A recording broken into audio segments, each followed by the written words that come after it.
Hello my friends, it's the Game Boy Geek here. Today, asteroids blast through the cosmos, each one packed with possibilities. One may be your perfect new home, but it takes a stellar team to build a cosmic colony. You'll be leveraging your workers' unique abilities to gather resources and construct new buildings while cleverly expanding your new colonies. And your workers will blast off to other players while their workers orbit around to join your team.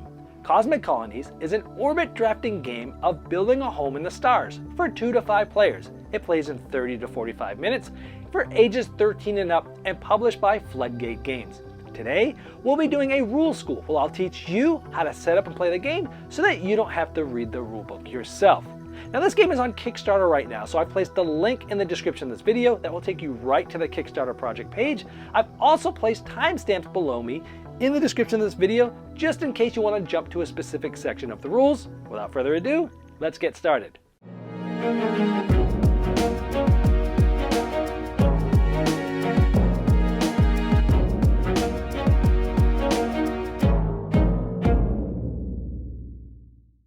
Cosmic Colonies is an orbit drafting game of building a home in the stars for 2 to 5 players where you're trying to build and cover up terrain. The more you cover up, the more points you'll get. You'll also be scoring points for having sets of all types of buildings and for your secret objectives. Now you'll be gathering a finite amount of resources from the main board to get these building tiles.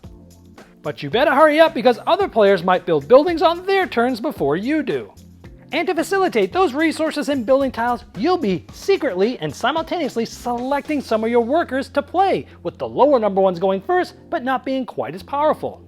And different workers have different abilities, and they're able to collect a different amount of resources. At the end of the round, your workers blast off to the player to your left, and the player to your right orbits new workers to you, giving you new possibilities for your next turn. And there's also an advanced variant, giving you more to think about because each card has multiple abilities that trigger whether you play them first or second in a round. And using a different side of the board with some slightly different scoring to give you more to think about. I'm going to teach you how to set up and play the basic game. I'm also going to give you the rules for the advanced game at the end of this video. Now keep in mind that this game is on Kickstarter at the time of me doing this video, so the components and art you see here are not final. The components are prototype themselves, and you're going to want to see the Kickstarter link in the description of this video to see all the final art and components in the game.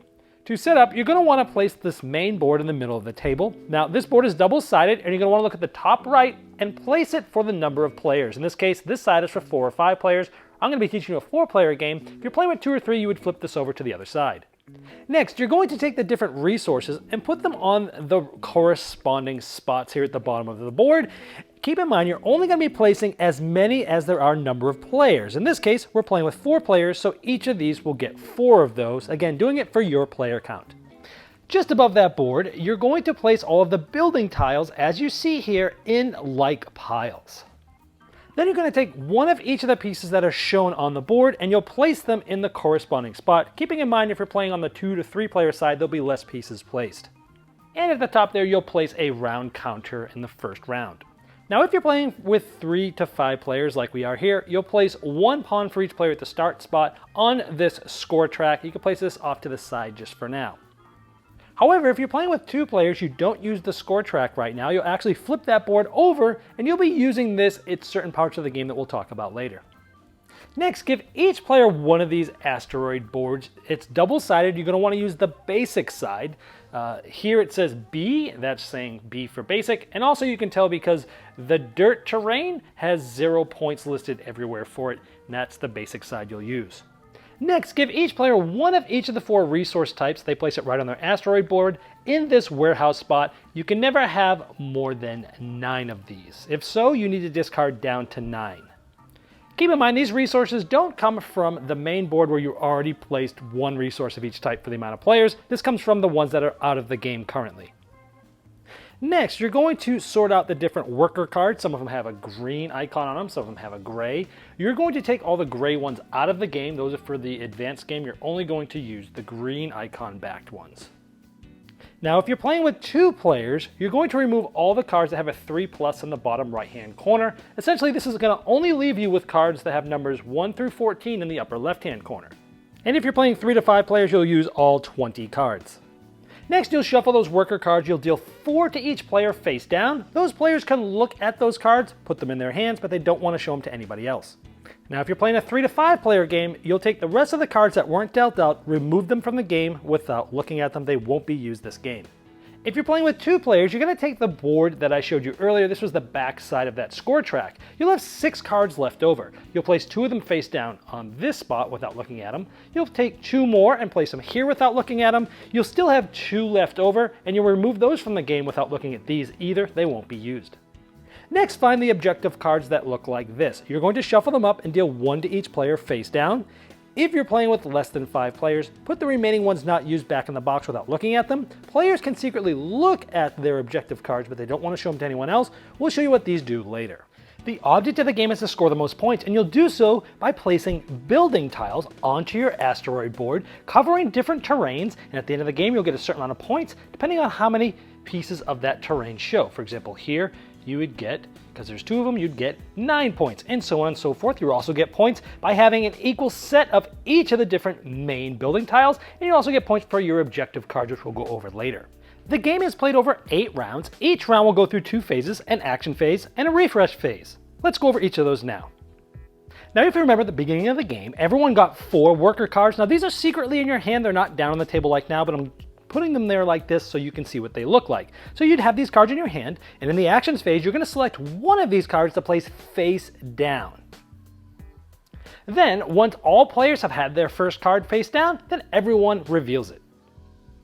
So it might look something like this. Now, these cards are typically in front of each of the players, but I've put them close by so you can see it easier. What's going to happen is each player is going to activate their card based on the priority order. So it's going to start with the lowest number and work their way up. So this player is going to be able to go first, then the 10, then the 13, then the 16. Now, this was the card that we played. Now, some cards have special abilities. This one does not, well, because it's the best card to go first with, so it's not quite as powerful. Now, when you play the card and you activate it, you have 2 choices. You can collect resources or place a building. If you're collecting resources, you look at this number here. This tells you how many this worker can carry. In this case, it's 2. Now, when you collect resources, you have to collect them from one of the 4 spots. You got to take up to all of those. So in this case, we could take up to 2.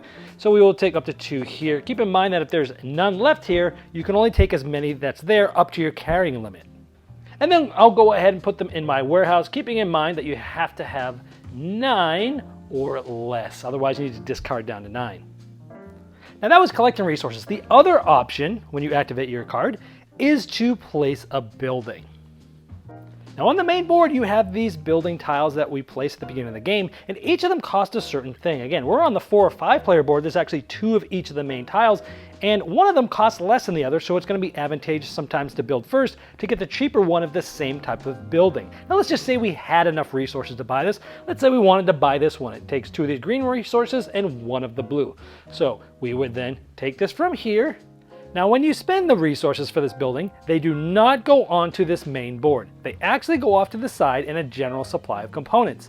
This main board only gets resources added to it in the refresh phase, which we will cover later.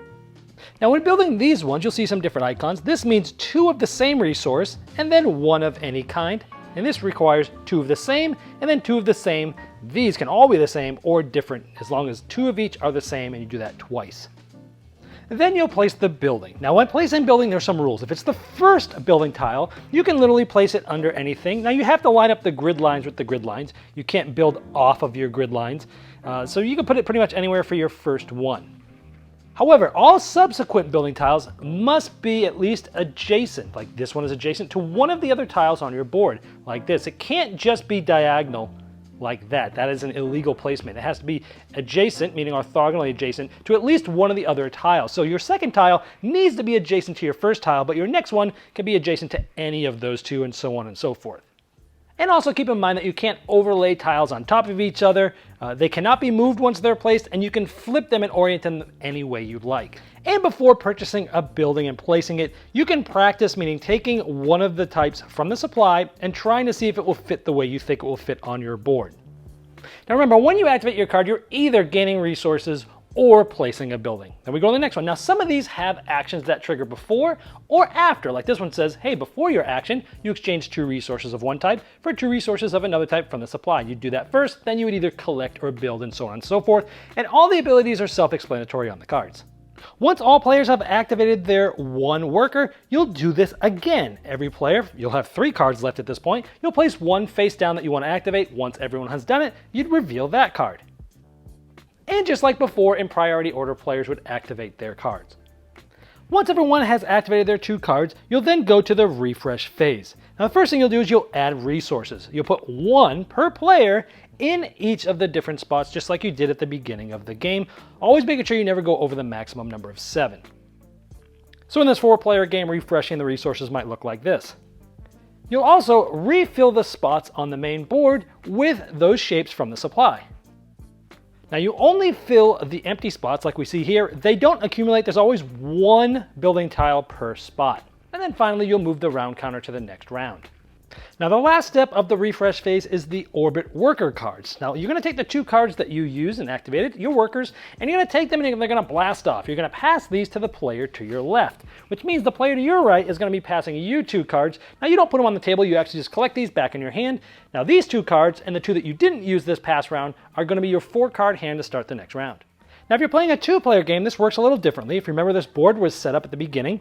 Each of these slots has 2 cards. First, you'll grab the 2 cards that are on your right. So if we're facing this board, we will grab these, showing this arrow, and the other player will grab these and be put over there. Then the 2 workers that you did use, they blast off and they orbit to the board you're going to place on the left. So we would place the cards that we used on the left, and the cards that the other player used would be on their left, which is now our right. So what this does is essentially gives a 1-round delay of us receiving the cards that the other player just played this round.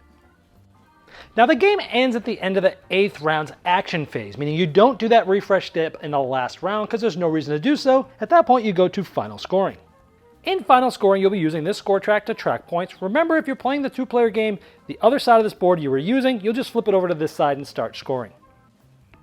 Now each player is going to go through their own final scoring. If you remember at the beginning of the game, you got this objective card. Now I've just placed it here on my board just for a little bit easier to see everything. Now here it just tells us we'll get 2 points for every one of these building tiles on our asteroid board. So we have 2 of those, so 2 times 2, we'd get 4 points for that. For each one of these, we'd get 1 point. We just have 1 of those, so we'd get 1 point for that. You'd also get 15 points for each set of main building tiles. Each one of them is depicted here. So for each set of those, we'll get 15 points. Now we have 1 of each, so we'll get 15. Now we actually have more than 1 of some, but since we don't have another complete set, we'd still just get the 15 points. Then you're going to get points for each of the terrains depending on how many visible grid spaces there are of those. For example, for this one, we just see 1, 2. So in this case, we look at 2, we'd get 9 points for that one. For this terrain, we see 1, 2, 3, 4, 5. So in this case, we would get 0, of course. And you'd go through that for all the rest of these, and then whoever has the most points at the end is the winner. Now if it's tied, whoever placed the most building tiles will win. If it's still tied, the one who has the most resources, and if it's still tied, whoever played the highest priority number in the last round. Now let me show you about the advanced way to play. You flip the board over where it says A, that's for advanced, and the main difference here is going to be the dirt terrain. Before there were 0 points for everyone you could see, and now it's 1 for everyone you could see, so covering up the dirt is actually disadvantageous in this version. Also when setting up, instead of using the green icon worker cards, you'll use the gray ones. Now these cards have 2 different abilities, a day and a night. So essentially your first card of each round during the action phase, you'll use the day ability, the top one, and the second card you play that round, you'll use the bottom ability, the night one. So there's just a lot more to think about. Now we're going to go over a couple of the additional variants you can play with. The first one's called the Plan Ahead variant. Now when selecting your worker cards during the action phase, instead of just selecting 1 card like showed before, you're actually going to select 2, 1 for your first card and 1 for your second card. Once everyone has selected both cards, everyone will flip over their first card and you'll resolve as normal. Then everyone will resolve the second card and resolve them all as normal. This just makes it so that you can't plan your second card without knowing what happened to the game state after the first card. And you can play this variant with the basic game or the advanced game. The other variant is called the rank and file variant. This also could be played with the basic or advanced version. Now in this case, you actually select both cards. These would actually still be in your hand, but I have them on the table just to show you. The rest of your work will be placed to the side. So you have the 2 in your hand, and then someone will start from the beginning and say, has anyone played card number 1? And if so, you would flip it up and activate it. Then card number 2, let's say nobody did it. Card number 3, then you could do it, which means that you could actually have more actions, or possibly both of them, in a row before other players play, depending on your rank order. Well, I hope this helped you dive right into Cosmic Colonies and get to the fun quicker than you normally would if you had to read the rulebook yourself. Now, if you have any further questions about the rules, I've placed a link below me in the description of this video, and that's the best place to ask them since I'll be notified, but so will Floodgate Games. Also, since this is on Kickstarter right now, I've also placed the Kickstarter project page link directly in the description below as well, and that will bring you right to the project page where you can see all the different pledge levels and all the different final art and components, and I'm sure the fine folks at Floodgate Games would love your support.